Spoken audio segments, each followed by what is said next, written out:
It's Ontario's largest theatre and performance festival, showcasing acts that push the boundaries of traditional theatre. But this year, Toronto Fringe Festival is forced to cut back.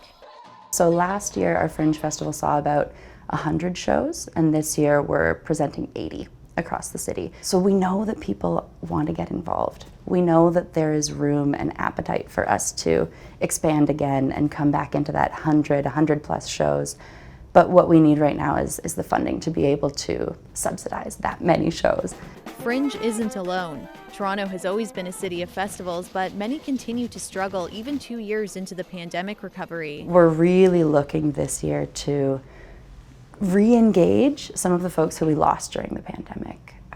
We're seeing across the sector that the way people come out has changed. Rising costs, a lack of funding, and changing audience habits are among the challenges. This year, Just for Laughs and Taste of the Danforth made a decision to completely cancel their festivals. I think over the last 2 years, a number of festivals had to really look inwards at themselves and at their audience, and in a lot of instances have started from the grassroots again to build everything up from, volunteer bases, audience, and everything else. In the meantime, I think it's really a call to action for us who live in this city.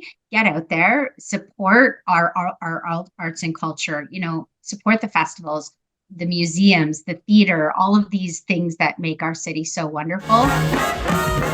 Meanwhile, the Toronto Jazz Festival says it's also making some small changes as it adapts to new financial realities. It's figuring out how to support the most musicians while being fiscally responsible. We really recognize the role that we play in being a community gathering point, not just for jazz lovers, but for music lovers across the city.